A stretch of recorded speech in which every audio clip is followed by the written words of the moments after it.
بسم اللہ الرحمن الرحیم۔ فاتحین ایران۔ یہ کہانی ان فاتحین ایران کی داستان حیات ہے جو روشنی کی تلاش میں ظلمتوں اور تاریکیوں میں سرگرداں رہے۔ جس وقت عرب کے صحراؤں میں اسلام بڑی تیزی سے ارتقاء پذیر تھا، جب کسریٰ ایران کا قصر عبیس ایک خوفناک زلزلے کی گرفت میں آ گیا اور اس کے فلک بوس محل کے 14 کنکرے زمین بوس ہو گئے، جب دریائے ساوا جہاں آتش پرست اپنے نومولود بچوں کو غسل دیا کرتے تھے خشک ہو گیا، آتش کدہ فارس جو صدیوں سے فیروزاں تھا ٹھنڈا ہو گیا، ایسے میں وہ مسافر عرب کے صحراؤں سے دور کشمکش کی زندگی بسر کر رہے تھے۔ آخر جب کسریٰ ایران خسرو پرویز حضور صلی اللہ علیہ وسلم کی پیشن گوئی کے مطابق قتل ہو گیا، صنم خانوں میں خاک اڑنے لگی، مجوسیت کا شیرازہ تار تار ہو گیا، شجر نصرانیت کے اوراق خزاں رسیدہ ہونے لگے، عرب کے صحرا سے توحید کا غلغلہ اٹھا، تو راہ گم کردہ وہ مسافر دائرہ اسلام میں داخل ہوئے اور تیغزنی کے جوہر دکھائے۔ اس کہانی میں وہ واقعات بھی آئیں گے جب کسریٰ ایران نے حضور صلی اللہ علیہ وسلم کو گرفتار کرنے کی کوشش کی۔ ایران کا شہنشاہ خسرو پرویز ایک روز اپنی نشست گاہ میں بیٹھا ہوا تھا کہ اس کے چوبیدار نے اندر آ کر اسے تعظیم دی، پھر اسے مخاطب کر کے کہنے لگا، صحرائے عرب سے آپ کے نام ایک خط آیا ہے، خط لانے والے کو میں نے باہر ہی روک دیا ہے، اگر کہیں تو آپ کے سامنے پیش کروں۔ خسرو پرویز نے بڑی اکڑ اور گھمنڈ میں اپنے چوبیدار کو مخاطب کر کے کہا، یہ عرب کے صحرا سے ہمیں خط کون لکھ سکتا ہے؟ وہ ایسا خطہ ہے جہاں کبھی کسی بڑے بادشاہ نے اپنی حکومت قائم نہیں کی، پھر وہاں سے ہمیں خط کون لکھ سکتا ہے؟ کون ہمیں مخاطب کر سکتا ہے؟ بہرحال جو بھی آیا ہے اسے ہمارے سامنے پیش کرو۔ خسرو پرویز کا یہ حکم پا کر اس کا چوبیدار باہر نکل گیا تھا۔ دراصل خسرو پرویز کی اکڑ، اس کے گھمنڈ، اس کے تکبر کی ایک وجہ تھی، اس لیے کہ رومنوں کی طرح فارس بھی قدیم ترین شہنشاہیت کا گہوارہ تھا۔ فارس کبھی وسطی ایشیا کا عظیم ترین ملک تھا۔ اس کی حدود اور سلطنت ایک طرف سندھ تک پھیلی ہوئی تھی تو دوسری طرف عراق اور عرب کے اکثر حصے یمن، بحرین اور عمان بھی فارس کے زیر اقتدار تھے۔ ایشیا کی عظیم الشان سلطنت ہونے کی وجہ سے اس کی شان و شوکت اکثر حکومتوں سے بازی لے گئی تھی۔ روم اور فارس کی سلطنتوں پر صدیاں گزر چکی تھی، اس لیے کہ یہ ساری خرابیاں جو امتدادی سلطنت کا لازمی نتیجہ ہوتی ہے ان میں جڑ پکڑ چکی تھی۔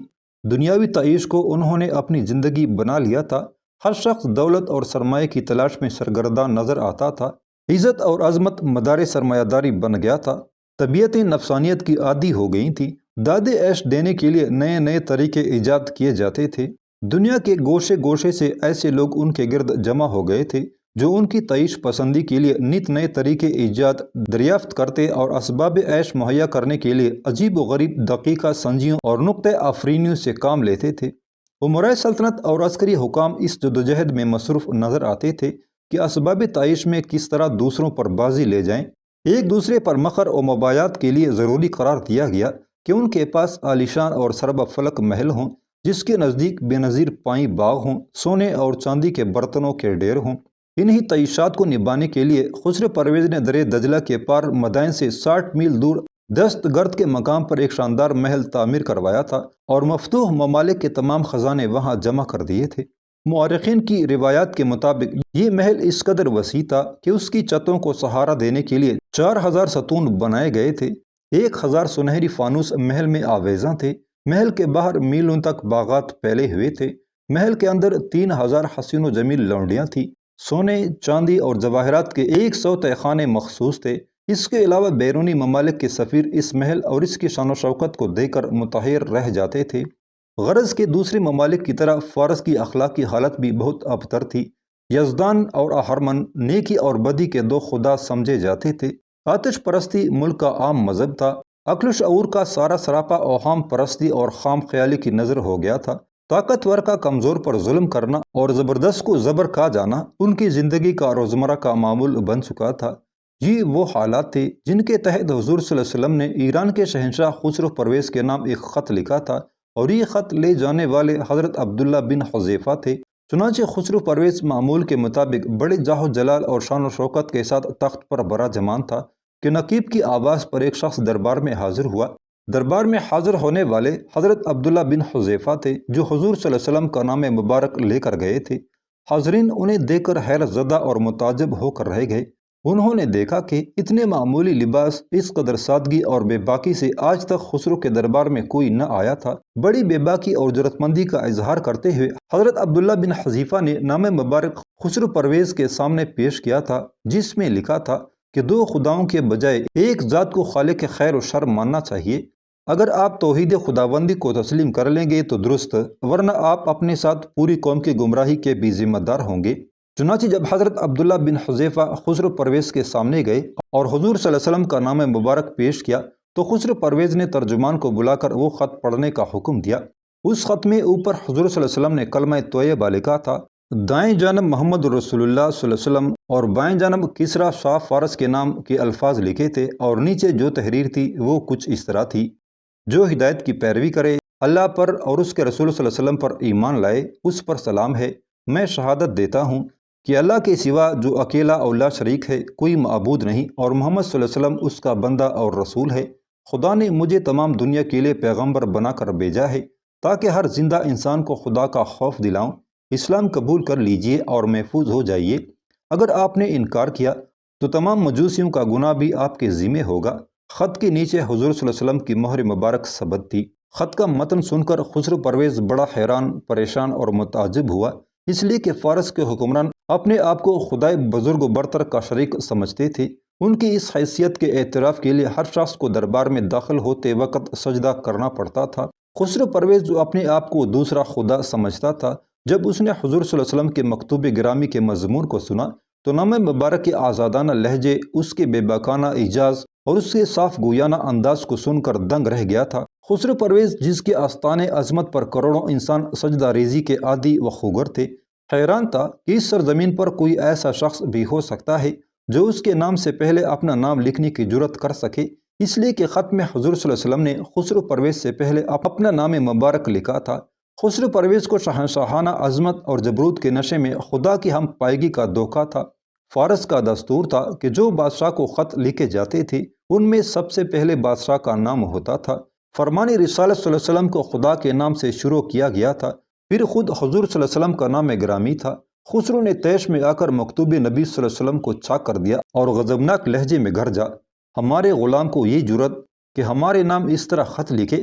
پھر اپنے امراء کو غضبناک لہجے میں مخاطب کرتے ہوئے کہنے لگا، یمن کے گورنر کو حکم دیا جائے کہ خط لکھنے والے کو پکڑ کر ہمارے دربار میں بھیج دے۔ خسرو پرویز کے یہ الفاظ سن کر حضرت عبداللہ بن حذیفہ کھڑے ہو گئے اور نہایت تحمل، متانت اور سنجیدگی کے ساتھ اہل دربار کو مخاطب کیا، اے اہل فارس، عرصہ دراز سے تمہاری زندگی جہالت میں گزری ہے کہ نہ تمہارے پاس خدا کی کوئی کتاب ہے اور نہ کوئی خدا کا پیغمبر تمہارے ہاں مبعوث ہوا ہے۔ جس سلطنت پر تمہیں ناز ہے وہ خدا کی زمین کا بہت ہی مختصر ٹکڑا ہے، دنیا میں اس سے کہیں زیادہ بڑی بڑی سلطنتیں موجود ہیں۔ یہاں تک کہنے کے بعد عبداللہ بن حذیفہ رکے، اس کے بعد براہ راست خسرو پرویز کو مخاطب کر کے کہنا شروع کیا، آپ سے پہلے بہت سے بادشاہ گزرے ہیں، ان میں جس نے آخرت کو اپنا منتہی مقصود سمجھا وہ دنیا سے اپنا حصہ لے کر بامراد ہو گیا، اور جس نے دنیا کو مقصود بنایا اس نے آخرت کے اجر کو ضائع کر دیا۔ افسوس، نجات و فلاح کے جس مقام کو میں آپ کے پاس لے کر آیا ہوں آپ نے اسے حقارت سے دیکھا، حالانکہ آپ کو معلوم ہے کہ پیغام ایسی جگہ سے آیا ہے جس کا خوف آپ کے دل میں موجود ہے۔ یاد رہے کہ حق کی یہ آواز آپ کی تحقیر سے دب نہیں سکتی۔ حضرت عبداللہ بن حذیفہ اس قدر کہنے کے بعد فارس سے رخصت ہو گئے، حضور صلی اللہ علیہ وسلم کی خدمت میں حاضر ہوئے اور جو کچھ کسریٰ نے کہا تھا وہ آپ صلی اللہ علیہ وسلم کے سامنے پیش کر دیا۔ مورخین لکھتے ہیں کہ یہ تفصیل جان کر آپ صلی اللہ علیہ وسلم نے فرمایا، جس طرح اس نے ہمارے خط کو چاک کیا اس طرح کسریٰ کی حکومت بھی چاک ہو جائے گی۔ چنانچہ چند ہی سال بعد عہد فاروق اعظم میں ہزاروں برسوں کی اس عظیم الشان سلطنت کے پرزے پرزے ہو گئے۔ حضور صلی اللہ علیہ وسلم کا نامہ مبارک ملنے کے بعد خسرو پرویز نے یمن کے اپنے حاکم بازان کو حکم بھیجا کہ عرب کے جس مدعی نبوت نے ہمیں خط لکھا ہے اسے گرفتار کر کے ہمارے دربار میں حاضر کیا جائے۔ خسرو پرویز کا یہ حکم پا کر بازان نے اپنی طرف سے 2 آدمی حضور صلی اللہ علیہ وسلم کی طرف روانہ کیے۔ ان 2 میں سے ایک کا نام بابونا اور دوسرے کا نام خرفسرا تھا۔ چنانچہ یہ دونوں اشخاص مدینہ منورہ میں حضور صلی اللہ علیہ وسلم کی خدمت اقدس میں حاضر ہوئے اور بارگاہ رسالت میں پہنچ کر عرض کیا، ایران کے شہنشاہ خسرو نے آپ کو بلایا ہے، اگر تعمیل حکم نہیں کریں گے تو وہ آپ کو اور آپ کے ملک کو تباہ کر دے گا۔ چنانچہ آپ صلی اللہ علیہ وسلم پر وحی نازل ہوئی اور آپ صلی اللہ علیہ وسلم نے یمن کے حکمران بازان کے ان دونوں قاصدوں اور کارندوں کو مخاطب کر کے فرمایا، قضاء و قدر نے تمہارے بادشاہ کی قسمت کا پانسا پلٹ دیا ہے اور خسرو کو جو خود اس کے بیٹے شروع نے قتل کر دیا ہے۔ تم لوگ واپس جا کر اپنے آقا کو یہ خبر پہنچا دو اور یہ بھی کہہ دینا کہ تمہیں عنقریب معلوم ہو جائے گا کہ اسلام کی حکومت کسرا کے پائے تخت تک پہنچ جائے گی۔ زیادہ تر مورخین نے یہی لکھا ہے کہ خسرو پرویز نے مکتوب نبی صلی اللہ علیہ وسلم کو چاک کر کے پھینک دیا، مگر اس کے بعد مکتوب گرامی کا کیا بنا اس کے بارے میں کسی نے کچھ نہیں لکھا۔ کچھ لکھنے والوں کا خیال ہے کہ اس وقت کون جانتا تھا کہ کسرا کا وہ عظیم الشان دربار عنقریب ہمیشہ کے لیے فنا ہو جانے والا ہے، اور جس تحریر کو پاڑ کر ضائع کیا گیا ہے وہ امتدادی زمانہ اور لیل النہار کی لاکھوں گردشوں کے باوجود صدیوں بعد بھی اپنے وجود کو باقی رکھ کر تاریخ کے صفحات میں ایک حیرت انگیز باب کے اضافے کا موجب رہے گا۔ اسی مکتوب نبی صلی اللہ علیہ وسلم کے بارے میں کچھ لکھنے والے کہتے ہیں 1963 میں بیروت کے اخبار نے یہ خبر شائع کر کے دنیا کو حیرت میں ڈال دیا کہ لبنان کے سابق وزیر خارجہ ہنری فرعون کے آبائی ذخیرے میں مکتوب نبی صلی اللہ علیہ وسلم بنام کسرا دریافت ہوا ہے۔ ہنری فرعون نے جو عیسائی تھا تحقیق کے لیے یہ مکتوب نبی صلی اللہ علیہ وسلم ڈاکٹر صلاح المنجد کو دیا۔ ڈاکٹر صلاح المنجد نے بیروت کے اخبار الحیات 22 مئی 1963 کی اشاعت میں مکتوب نبی صلی اللہ علیہ وسلم بنام کسرا پرویز پر ایک مفصل تحقیقی مقالہ شائع کیا۔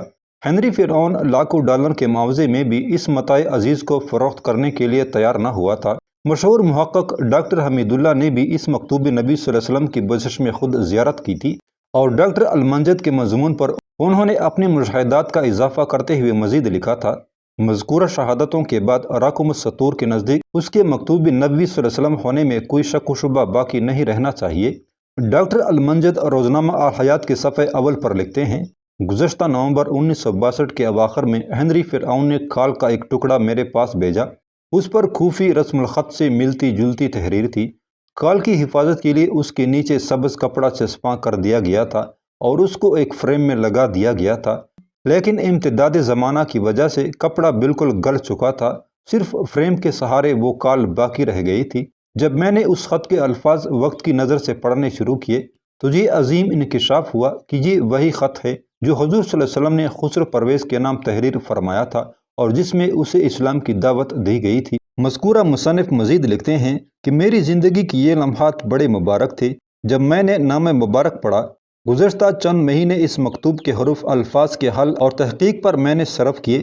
میں نے اس سلسلے میں تاریخ اور سیر کے تمام ماخذ کا مطالعہ کیا اور اپنی کوشش کا نتیجہ شائع کرتے ہوئے مجھے مسرت ہوتی ہے۔ ہجرت کے بعد حضور صلی اللہ علیہ وسلم نے جزیرۃ العرب کے سلاطین اور ملحقہ بلاد کے فرمان رواؤں کے پاس دعوت نامے ارسال فرمائے تھے۔ جن کے پاس حضور پاک صلی اللہ علیہ وسلم نے دعوت نامے ارسال کیے ان میں اہم بحرین، عمان اور یمن کے سلاطین تھے۔ اس کے علاوہ بلقا، خوران کے غسانی بادشاہوں سمیت قیصر روم اور پاپائے اعظم کو بھی خط لکھے گئے تھے۔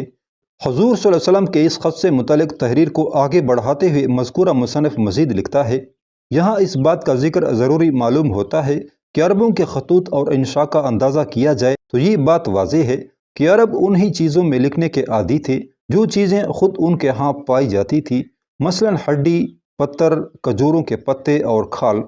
ان میں کال پر کتابت بہت زیادہ عام تھی۔ اونٹ یا ہرن کے کال کو بالکل پتلی کر کے ان پر لکھا کرتے تھے۔ ان کی اصطلاح میں کتابت کے مصرف کے لیے جو کال استعمال ہوتی تھی ان کو رق کہا جاتا تھا۔ رق ایک خاص قسم کی باریک جلی کو کہتے ہیں جو کاغذ کی ایجاد سے پہلے لکھنے کے لیے چمڑے سے تیار کی جاتی تھی۔ قدیم دور میں توریت اور انجیل جیسی کتابیں بھی رق پر ہی لکھی گئی تھی۔ رق تیار کرنے کا طریقہ یہ تھا کہ بھیڑ، بکری یا بچڑے کی کال لے کر اسے چونے میں ڈبو دیتے تھے۔ اس عمل سے کھال پر سے بال اتر جاتے تھے، پھر اسے خشک کر کے اس پر کر یا مٹی ملتے تھے اور پتھر سے رگڑ کر اس کی سطح کو صاف اور ہموار بنا لیتے تھے۔ مذکورہ مصنف مزید لکھتا ہے کہ کسریٰ نے نہ صرف حضور صلی اللہ علیہ وسلم کے قصد کی توہین کی بلکہ آپ صلی اللہ علیہ وسلم کے خط کی بھی توہین کی۔ اس کے غرور اور تکبر کی وجہ یہ تھی کہ اس کو عظیم سلطنت کی حکمرانی حاصل تھی۔ اس کے حدود اور اختیارات جزیرۃ العرب کے مشرق میں بحرین، عمان تک پھیلی ہوئی تھی۔ اسی طرح جنوب میں بھی اس کا اقتدار تھا۔ اس کے علاوہ ایرانیوں کے مذہب دوسرے مذاہب سے بالکل علیحدہ تھا۔ ایران میں مجوسی مذہب رائج تھا اور آگ کی پرستش ہوا کرتی تھی۔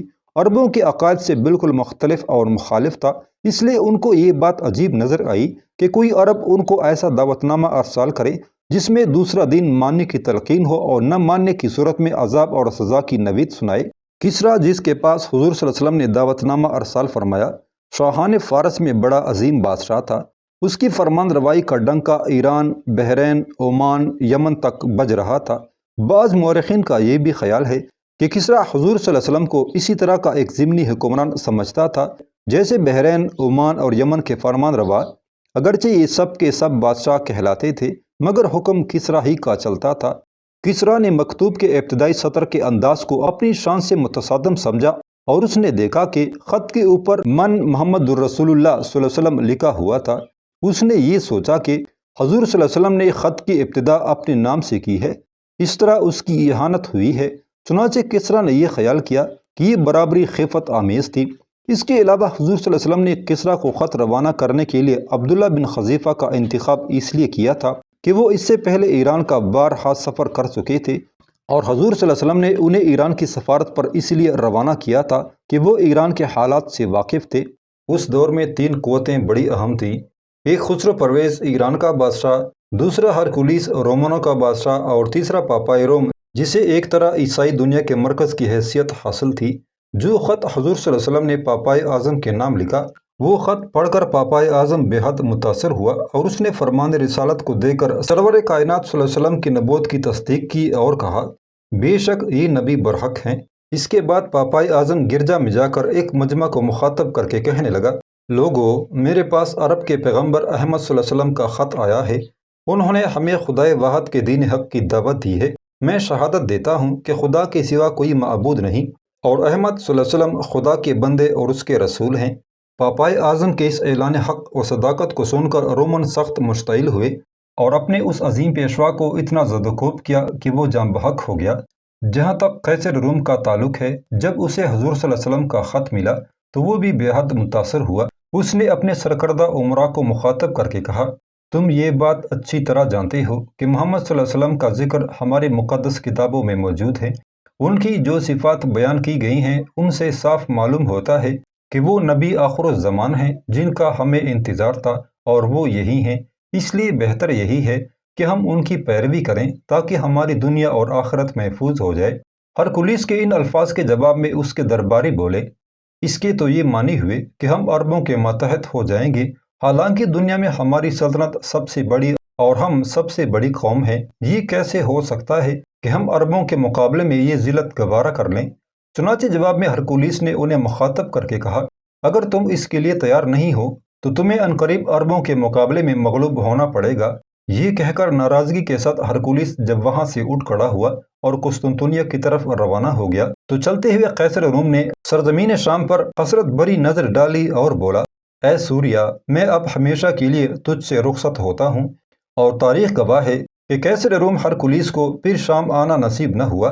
خسرو پرویز اور ہرکولیس کے متعلق حضور صلی اللہ علیہ وسلم نے یہ بھی فرمایا، کسریٰ خسرو ہلاک ہوا، اس کے بعد اب کسریٰ نہ ہوگا، اور جب قیصر ہلاک ہوگا تو اس کے بعد قیصر نہ ہوگا۔ یعنی خسرو پرویز شہنشاہ ایران اور ہرکولیس قیصر روم کے بعد دونوں سلطنتوں کے اقتدار کو زوال آ جائے گا۔ روم اور ایران کے تخت پر کسی کو ایسا اقتدار نصیب نہ ہوگا۔ ساتھ ہی آپ صلی اللہ علیہ وسلم نے فرمایا، قسم ہے اس ذات اقدس کی جس میں میری جان ہے، تم دونوں سلطنتوں کے خزانے اللہ کے راستے میں خرچ کرو گے۔ چنانچہ چند ہی سالوں بعد وقت کی آنکھوں نے دیکھا کہ فاروق اعظم کے عہد خلافت میں دنیا اور تاریخ کی نگاہ نے بھی دیکھا، یہ دونوں عظیم الشان سلطنتیں شمع رسالت کے پروانوں کے قدموں کے نیچے تھی۔ چنانچہ یمن کے بھیجے ہوئے دونوں قاصد حضور صلی اللہ علیہ وسلم سے ملاقات کرنے کے بعد جب یمن پہنچے تو وہ بڑے متاثر تھے۔ حضور صلی اللہ علیہ وسلم کی سادہ مگر پرعظمت بارگاہ کا اتنا بڑا اثر پڑا کہ خسرو پرویز کے پرہیبت دربار نے بھی ان کو کبھی اس قدر متاثر نہ کیا تھا۔ انہوں نے یمن پہنچ کر حاکم یمن بازان سے بارگاہ نبوت کے حالات اور اپنے تاثرات بیان کیے اور بازان کا حضور صلی اللہ علیہ وسلم کی پیشن گوئی بھی سنائی جو آپ صلی اللہ علیہ وسلم نے ایران کے بادشاہ خسرو پرویز سے متعلق کہی تھی۔ یہ پیشن گوئی سن کر حاکم یمن بازان پر ان باتوں کا بڑا اثر ہوا اور کہنے لگا، اس شخص کی باتوں سے یہ معلوم ہوتا ہے کہ وہ کوئی دنیاوی بادشاہ نہیں ہے بلکہ ضرور اللہ کا برگزیدہ پیغمبر ہے، تاہم ہمیں اس واقعے کی تصدیق کرنے کے لیے انتظار کرنا چاہیے۔ چنانچہ دونوں قاصد یعنی بابویا اور خرخسرہ کی یمن پہنچنے کے بعد ایران کی دارالحکومت مدائن سے نئے حکمران شیرویا کا حکم نامہ حاکم یمن کے نام آیا اس حکم نامے میں خسرو پرویز کو اس کے بے پناہ مظالم کے سبب اسے قتل کیے جانے کی خبر تھی۔ ساتھ ہی بازان کو شرویہ نے لکھا تھا کہ عرب کی سرزمینوں میں جس عظیم ہستی نے نبوت کا دعویٰ کیا ہے ان سے کوئی تعارض نہ کیا جائے۔ یہ سارے حالات اور واقعات دے کر یمن کا حاکم بازان اسلام قبول کرتے ہوئے دائرہ اسلام میں داخل ہو گیا تھا۔